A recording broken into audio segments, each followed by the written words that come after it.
আমার আল্লাহ আল্লাহর ওলি দুনিয়া থেকে চলে গেলেন। মনে করেন আপনাদের জামুয়া গ্রামের কবরস্থানের মধ্যে কেন্দ্রীয় কবরস্থানে দাফন করা হয়েছে। আল্লাহর বান্দা ছাত্র স্বপ্নে দেখতেছেন। স্বপ্নে দেখার পরে হুজুরকে ডাকতে বলে, হুজুর আপনি কবরের মধ্যে কেমন আছেন? আল্লাহর বান্দা ডাকতে বলে, শোনো, যেদিন থেকে আমাকে তোমরা মিনহা খালাকনাকুম ওয়া ফিহা নুঈদুকুম ওয়া মিনহা নুখরিজুকুম তারাতান উখরা, আমার আল্লাহ যেই মাটি দিয়ে আমাকে বানাইছিলেন ওই মাটির মধ্যেই তোমরা যখন আমাকে রেখে গেলা, সুন্দর একটা ঘর বানাই দিয়ে গেলা, কিন্তু ঘরের মধ্যে যখন ডাকলা বামে তাকাই দেখি মাটি, ডাইনে তাকাই মাটি, সামনে তাকাই মাটি, পিছনের দিকে মাটি। যখন আমি উপর দিকে তাকাই দেখি একটা বাস দিয়েছো, কত কেপটামি করেছো, বাসটা আমার তাও দেও নাই, বাসটা ফাটায় ফাটায় ফাটায় ফাটায় টুকরা করে দিছো। এরপরে যখন একটা তালাই দিছো, তালাইটাও আমার দাও নাই, কাটিয়া কাটিয়া টুকরা টুকরা করিয়া দিলা। বাবা রে, যেদিন আমাকে কবরের মধ্যে রাখছো আমার আল্লাহ আমাকে ওই দিন থেকে কোরআন তেলাওয়াতের মধ্যে লাগায় রাখছে। সুবহানাল্লাহ বলেন। গ্রামের মুরব্বী বাজানরা, ও জামুয়া গ্রামের আমার মুরব্বী আব্বা জানরা, ও জামুয়া গ্রামের যুবক যুবতীর দল, ও আম্মা জানেরা, একটু দিলের কান্দে শোনো মা, একটু একটু তোমার মনটাকে বুঝাও। মন এমন কারোর দিকে তাকাস না, কারোর সাথে কথা বলিস না রে মা, একটু আল্লাহর সাথে বসিয়া যাও, আল্লাহকে নিয়ে বসিয়া যাও। আল্লাহ পাক এই জন্য রব্বে কারীম বলেন, ফাআইনামা তুআল্লু ফাসাম্মা ওয়াজহুল্লাহ। এতটুকু বিশ্বাস করবেন, আমি আমার আল্লাহরে দেখি না, কিন্তু আল্লাহ আমারে দেখে। কে দেখে? জোরে বলেন, কে দেখে বাবা? আমার আল্লাহ দেখে কি দেখে না? আল্লাহর ওলি ডাকতে বলেন, বাবা আমি কোরআন শরীফ তেলাওয়াত করতেছি, কিন্তু ইমাম সাহেব যখন মসজিদের কেশিয়ারকে স্বপ্নে দেখেছে, কেশিয়ার সাহেব কবরের মধ্যে আপনি কেমন আছেন? কেশিয়ার সাহেব ডাকতে বলে, আমি ঠিকমতো মালিক আমাকে কোরআন শরীফ তেলাওয়াতে লাগায় রাখছি। বাবারে, একটা হাদিসের মধ্যে আছেন, হাবিবে কিবরিয়া মুহাম্মদুর রাসূলুল্লাহ বলেন, দুনিয়ার মধ্যে যেই লোকটা ভালো কাজ করবে, যেই লোকটা নেক কাজ করবে, আমার আল্লাহ ওই লোকটাকে দিয়ে কবরের মধ্যেও ভালো কাজ নেক কাজ করাবে। মুসলমান ভাইরা, আমার যুবক ভাইরা, হুজুর ডাকতে বলে, মুরব্বি তাহলে আপনি মোটামুটি যে কোরআন শরীফ তেলাওয়াত করতেছেন আর আমারই কতবার তেলাওয়াত করেছেন? আল্লাহর বান্দা চোখের পানি ফেলা ডাকতে বলে, হুজুর আমাকে যেদিন আপনারা কবরে রাখলেন আমাকে আর কবরে রাখা হয় নাই, আল্লাহ পাক আমাকে আলমে পর্যায়ে নিয়ে আসেন, আলম আর হয় আরওয়াহ যখন নিয়ে আসলেন, আনার পরে যখন আমি কোরআন শরীফ তেলাওয়াত করতেছি শুধু মজাই লাগে আর মজাই লাগে। বাবারে, এবছরই হাত দিয়ে কতবার যে খানায় কাবার গিলাম ধরেছি বাবা। এ যুবক যুবতীর দল, আল্লাহর ঘর দেখলে যে এত মজা লাগে শুধু হাদিতে পড়েছিলাম, কিন্তু এবছর 24 সালে হজে গিয়েছিলাম, আল্লাহর ঘর যখন এই হাত দিয়ে বারবার করতাম আর যখন বলতাম আল্লাহুম্মা লাব্বাইক লা শারীকা লাব্বাইক ইন্নাল হামদা ওয়ান নি'মাতা লাকা ওয়াল মুলক লা শারীকা লাব্বাইক লা শারীকা লাকা লাব্বাইক ইন্নাল হামদা ওয়ান নি'মাতা লাকা ওয়াল মুলক। এ যুবক যুবতীর দল, আল্লাহর ঘর দেখলে যে এত মজা, আপনি দুনিয়ার মধ্যে যত গুনাহ করে থাকেন না কেন, যত আপনি বদ আমল করে থাকেন না কেন, আল্লাহর ঘরটা যখন দেখবেন বাবা, ঘরটা দেখার সাথে সাথে আপনার মনটা মনের মতো গলিয়া যায়। আল্লাহর বান্দা ডাকতে বলে, হুজুর আমি প্রায় আনুমানিক 18,000 বার কোরআন খতম করেছি। কয়বার? জোরে বলেন, কয়বার? হুজুর শুনাই বলে, আলহামদুলিল্লাহ, প্রশংসা কার? জোরে বলেন, প্রশংসা কার? এ মুরব্বি বাজানরা, প্রশংসা আমার আল্লাহর। যখন প্রশংসা করেছে জুনাইদ বাগদাদী রাহমাতুল্লাহ আলাইহি, তখন কি করলেন? ছাত্রটাকে জড়ায় ডাকতে বলে, বাবা তোর হাতে ধরি পায়ে ধরি, তুমি যে একবার সুবহানাল্লাহ বলেছো, সুবহানাল্লাহর নেকিগুলো আমারে দিয়ে যাও, আর আমার 18,000 কোরআন খতম তুমি নিয়ে যাও। একবার সুবহানাল্লাহর নেকি দিয়ে যাও আর 18,000 কোরআন খতম তুমি নিয়ে নাও। আরে ছাত্র ডাকতে বলে, হুজুর আপনাকে আমি তো অসম্মান করি না, আমি আল্লাহর প্রশংসা করেছি। জুনায়েদ বাগদাদী রাহমাতুল্লাহ আলাইহি চোখের পানি ছাড়িয়া ছাত্রকে জড়ায় ধরলেন, বাবা কবর যে কত সাংঘাতিক জায়গা, কবর যে কত ভয়ানক জায়গা রে বাবা। আমি যে কবরের মধ্যে কোরআন শরীফ তেলাওয়াত করতেছি, আল্লাহ আমাকে একটা নেকিও দেয় না, আমাকে একটা পাপও দেয় না, শুধু তেলাওয়াত করতেছি তাই। কিন্তু বাবা তোমার এই জবান দিয়ে যখন একবার সুবহানাল্লাহ আলহামদুলিল্লাহ বললা, বাবার এই মানুষের দুইটা চর্মচক্ষু আছে, দুইটা আছে আসল চক্ষু বাবা। এ যুবক যুবতীর দল, এই চক্ষু দিয়ে যতটুকু পর্যন্ত দেখতেছো বাবা, এরপরে দুইটা চক্ষু আছে, ওই চক্ষু দুইটা হলো তার চর্মচক্ষু, অন্তর্চক্ষু বাবা। ওই অন্তর্চক্ষু দুনিয়ার চক্ষু যেখান থেকে শেষ, ওইখান থেকে বাবা অন্তর্চক্ষু খোলা। এ যুবক যুবতীর দল, জুনায়েদ বাগদাদী রাহমাতুল্লাহ আলাইহি ডাকতে বলেন, বাবা তুমি আজকে আমার এলাকার মধ্যে বলবা একবার সুবহানাল্লাহ বলেছো, আমার এই চক্ষু দিয়ে দেখতে পারলাম আসমানের মধ্যে যত ফাঁকা জায়গা আছে, জমিনের মধ্যে যত ফাঁকা জায়গা আছে, যত খাল বিল আছে, যত পুকুর পুষ্কুনি আছে, যত নদী খালা আছে, তোমার একবার সুবহানাল্লাহর নেকি দিয়ে আমার আল্লাহ তাবারক ওয়া তাআলা আসমান এবং জমিনের মধ্যে যতগুলো ফাঁকা জায়গা আছে আমার মাওলা সব জায়গাগুলো নেকি দিয়ে ভরপুর করে দিয়েছেন। এই জন্য দুনিয়ার মধ্যে নেকি অর্জন করলে কবরে পাওয়া যায় না, আর কবরের মধ্যে নেকি অর্জন করলে কোনো লাভ নাই। এই জন্য এই জবান দিয়ে প্রশংসা করব কার? জোরে বলেন কার? এই জবান দিয়ে প্রশংসা করব আমার আল্লাহর। মুসলমান ভাইরা আমার মূল আলোচনার দিকে যাব। আমার মালিক দেখেন কত দয়া কত মায়া। আজকে আমি যুবক ভাইরা রে, দিনে যেই প্রোগ্রামটা ছিল 5টা মেয়ে হাফেজা হইল, যুবক রে 5টা মেয়েকে হাফেজা তাদের আম্মাদেরকে কি করা দেওয়া হলো, বোরকা দেওয়া হলো। আমি কিন্তু দেখি নাই, আমাকে একটা ঘরের মধ্যে বয়ানে দিয়েছিল, কিন্তু মাইক লাগাইছে, সাউন্ড বক্স লাগাইছে। মারে যখন ওই ছোট্ট মেয়েরা তেলাওয়াত করলো বাবা, আমি যখন বয়ান করতেছিলাম আমার জ্ঞান আসলো কিনা আমি জানি না, দেখি সবাই মহিলারা গড়াগড়ি করে কাঁদতেছে। আমি মুহতামিম সাহেবকে জিজ্ঞেস করলাম কিভাবে এরা কাঁদে? হুজুর আপনি এমন একটা কথা বলেছেন সবারই অন্তরে লেগে গেছে বাবা। গত 2 দিন আগে আমার প্রোগ্রাম ছিল আমার এলাকায়, যুবক রে রাত্রি প্রায় 12টার মধ্যে আমি বয়ান করে যখন ঘরের মধ্যে ঘুমাইছি, শেখ সাথে যখন উঠছি 3টা 3:30টার দিকে সম্পর্ক আমার মামাতো ভাই হয়। ওই ছেলেটার নাম ছিল, ওই ছেলেটার বাবার নাম আলম, আমার আলম মামা।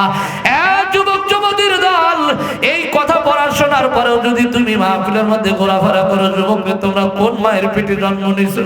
আজকে তোমার মা বাবা যারা কবরে চলে গেছে, আত্মীয় স্বজন যারা কবরে চলে গেছে, তাদের রূহটা তোমার বাড়িতে চলে আসছে।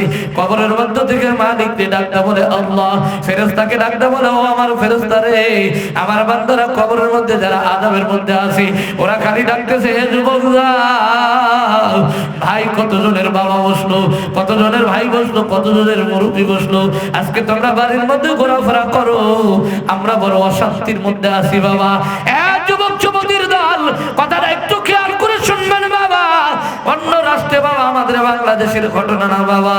যুবক বিয়ে করেছেন মাত্র একটাই মাত্র কন্যা, কিন্তু কন্যাটার স্বভাব চরিত্র ভালো না, কন্যাটার আখলাক চরিত্র ভালো না, কন্যাটার চরিত্র ভালো না।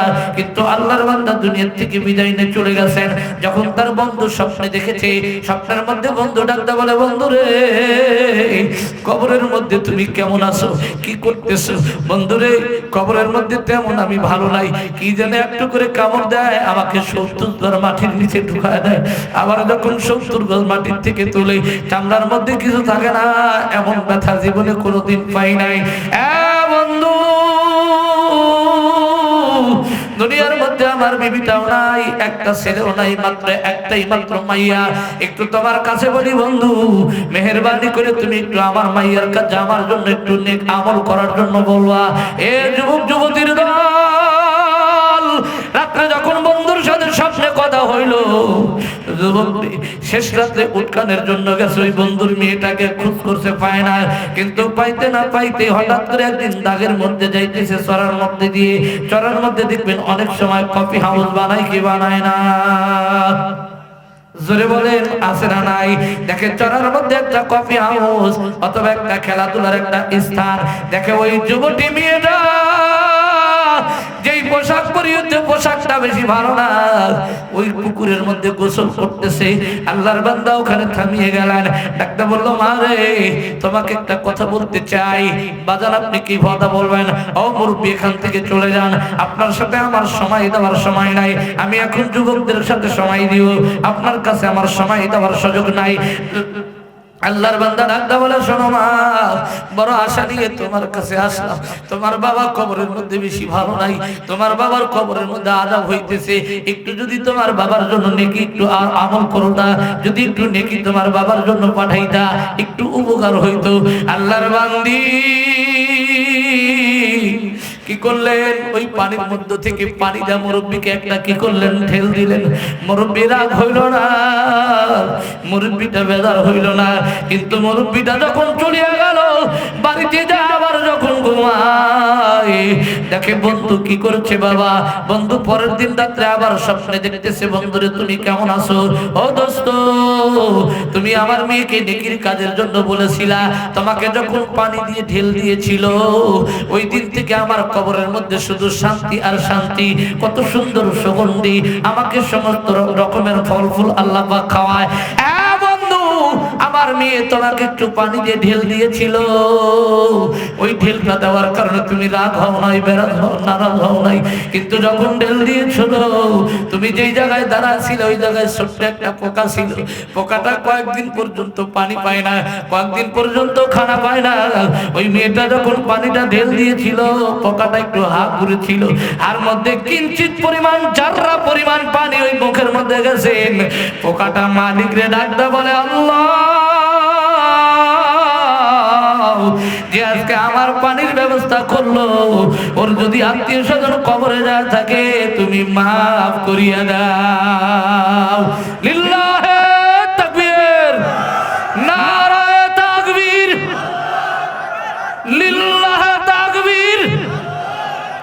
এই জন্য নেকি দরকার আছে না নাই? নেকির কাজ করবেন তো। রব্বে কারীম বলেন, ফামাইয়া আমাল মিসকালা যাররাতিন খায়রান ইয়ারা ওয়া মাইয়া আমাল মিসকালা যাররাতিন শাররান ইয়ারা।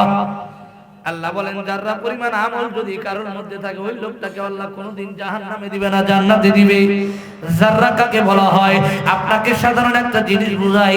এখন তো বাবা শীতের দিন, যখন আপনি রৌদ্র ওঠে সকালবেলা, যখন পূর্ব দিক থেকে রৌদ্র ওঠে, সূর্য উদিত হয়, ৮টা-৯টার দিকে এমন একটা রোদ লাগে, গায়ের মধ্যে লাগলে মিষ্টি মিষ্টি লাগে।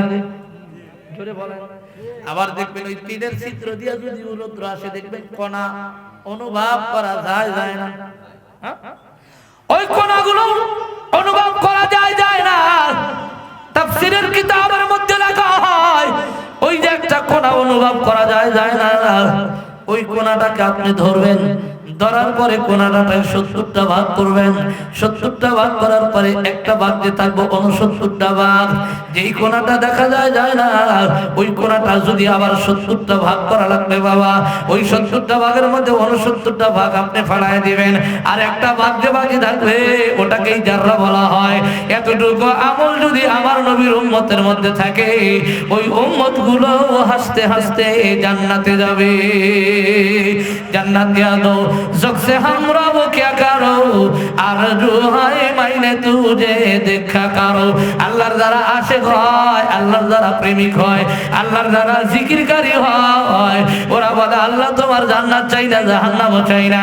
মালিক রে, বান্ধবী যদি বন্ধুকে ভালোবাসে, কোন ছেলে যদি কোন মেয়ের সাথে প্রেম করে, ওই বান্ধবীর কাছে আসা লাগে না। ফোনের মধ্যে যদি একটু মিষ্টি কথা কয়, ভালো লাগে কি লাগে না? আল্লাহকে ডাকতে বলে, আল্লাহ আপনি আমাদের সাথে জাহান্নামে দেন আর জান্নাতে দেন, আমাদের দেখার বিষয় নাই, কিন্তু মাঝে মধ্যে এসে জান্নাতের মধ্যে একটু এসে আমাদের সাথে সাক্ষাৎ করিবেন, একটু জিকির করেন।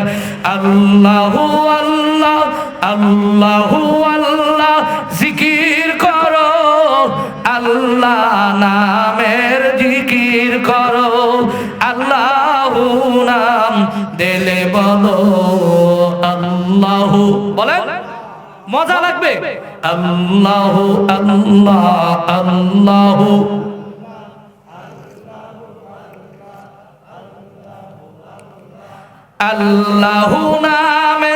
আল্লাহু নামের মালা গেতে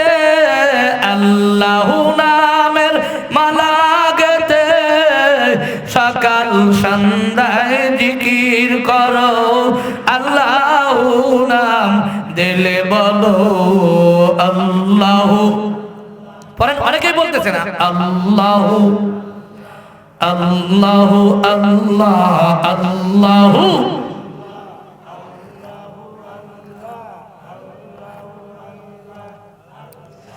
কুরআন পড়ো, হাদিস পড়ো, মারহাবা। আর একটু জোরে বলুন মারহাবা। কুরআন পড়ো, হাদিস পড়ো, দিলে দিলে ওই নাম জপো, মধুর নাম যেন, মধুর নাম যেন ভুলিও না। আল্লাহু আল্লাহু আল্লাহ আল্লাহু। আল্লাহু নামের, আল্লাহু নামের মালা গেতে সকাল সন্ধ্যায় জিকির করো, আল্লাহু নাম দিলে বলো আল্লাহু আল্লাহু আল্লাহ আল্লাহু। ভাইজান, ওই যে আমার মামাতো ভাই আলম মামার বেটা হাবিজুল ইসলাম, ওর সানাবাও কইরা খাইতো, মাঝে মাঝে কামলাও দিত, করতিয়া কামলা দেওয়ার জন্য যাইতো। গতকালকে পরশুদিন আমি সকাল 11টায় জানাজার নামাজ পড়াইবো, খানা খাবো দেখি আমার বড় ভাই আমার মা বসে আছে। আমি ঘুম থেকে উঠছি, ঘুম থেকে ওঠার পরে চেষ্টাতে ঘুম থেকে একটু জিকির আজকার করিয়া নামাজ কালাম পড়ে হযরতে আযান দিল। নামাজ পড়ে একটু ঘুমাইছি, 9টার সময় উঠছি, আমার মা ডাকতেছে বেটা একটু ওঠো। কয় তোমার মামাতো ভাই হাফিজুল আর দুনিয়ায় নাই। যুবক মানুষ, যুবক মানুষ, লিল্লাহি তাকবীর, নারায়ে তাকবীর। প্রধান বক্তার আগমন এলাকাবাসীর পক্ষ থেকে, মাশাআল্লাহ। যুবক ইন্তেকাল করেছেন, বড় মিয়াটা মাত্র 6 বছর বয়স। কয় বছর? আজকে আমরা এখানে বলছি কিসের মাহফিল? জোরে বলেন কিসের? আর একটু জোরে বলেন। কবরস্থানের মাহফিল। 6 বছর বয়স মেয়েটা, বড় মেয়েটা।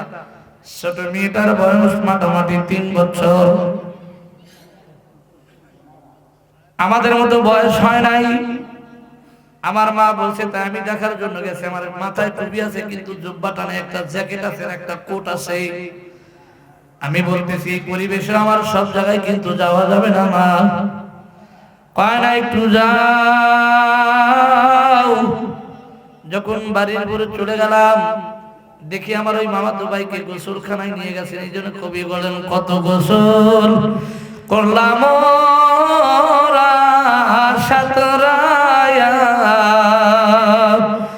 জীবনের ওই শেষ গোসল দিবে মুসুরি টানায়া।